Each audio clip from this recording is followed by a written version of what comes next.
Good evening, I'm Jay Radke. I'm a resident of Lake Marion. Every action except raising village taxes affects Lake Marion residents as much as Carpentersville residents. The proposed ordinance to fine businesses and landlords for hiring and renting to illegal aliens may affect Lake Marion more than Carpentersville because the illegal aliens may move to our unregulated community to escape Carpentersville. I noticed when I voted early in the November elections that the ballot was printed in 2 languages and that the signs were printed in 2 languages. Not all of the languages spoken in Kane County or Illinois, but just 2 languages. I know from my father earning his citizenship that one of the criteria for receiving citizenship is to be conversant in English. So I know that the use of 2 languages on the ballot must be for other reasons. It was easy to research and learn that government officials at all levels allow illegal aliens to register to vote, even though it is against the law and even though they speak only a foreign language. That means that a foreign national has the same voting rights as all the rest of us who are citizens and in essence can dictate policy through the ballot box. When I recently queried an election judge, she said that she has no authority to prevent illegal aliens from voting and cannot ask for a picture ID from the voters unless it is their first time voting in that precinct. I called the county and asked if this was true. I was told that if anyone can produce 2 forms of ID in Kane County, they are allowed to register and vote. The county doesn't seem to care if you are here illegally or not. This is not right, but I was surprised to learn that village and county officials seem so powerless against such an evil act, unlike when they campaign and promise us the world. The courageous proposal of the ordinance by trustees Humper and Zigwalt has started quite a debate in the papers.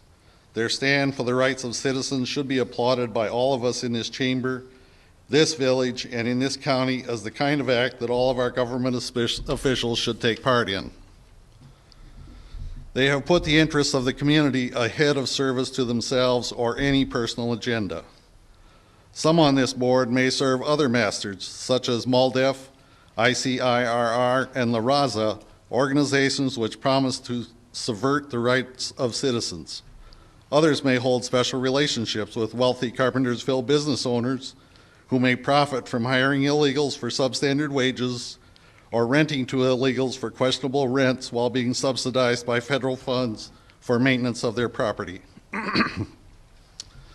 Those of us who support sending illegals back to their country of origin are labeled racists and Nazis while we are trying to protect our interests as citizens of this village. Those who use the term Nazi are not students of history and don't understand the principles of government of the people, by the people, and for the people, and the meaning of the First Amendment, which supports speech for all of the country's citizens. I have been told that illegal aliens are good people just trying to better their lives, that they are hardworking, good parents, and an asset to the community. I will tell you that they have chosen to make their first act in this country, entry, a criminal act. The recent raids on Swift meatpacking plants confirms that illegal aliens steal identities and falsify Social Security numbers. Illegal aliens buy false identity documents so they can vote illegally and reside here illegally. Illegal aliens often belong to terrorist organizations like the Latin Kings, sellers of illegal drugs and purveyors of prostitution. Can an illegal alien respectfully register to vote illegally? No.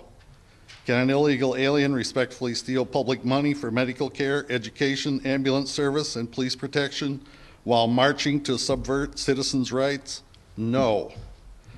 Therefore, I can only conclude that illegal aliens are not well-intentioned people, are not good neighbors, and are not respectful of the providence of this most generous of nations.